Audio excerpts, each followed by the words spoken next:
Welcome to Chillin' 101. We hope this video helps. You start by opening SQL Server Configuration Manager and selecting your instance. This gives you control of network settings. Once there, enable TCP/IP if it isn't already, then open protocols for your instance and view TCP/IP properties.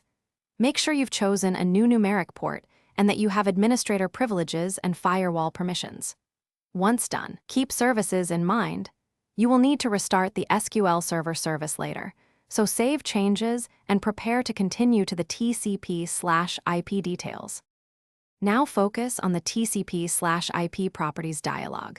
For each relevant IPN row and IP all, clear any value in TCP dynamic ports, so SQL uses a fixed port. Then enter your chosen numeric port into TCP port.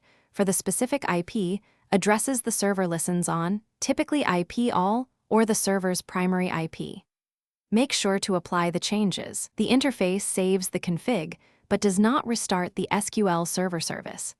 Once you apply, you're ready for service restart and firewall adjustments in the final step. You must restart the SQL Server service so the new port takes effect.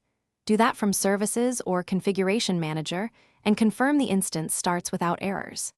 Next, open Windows Firewall and add an inbound TCP rule for the exact port number, and update any client connection strings or connection aliases to include the new port.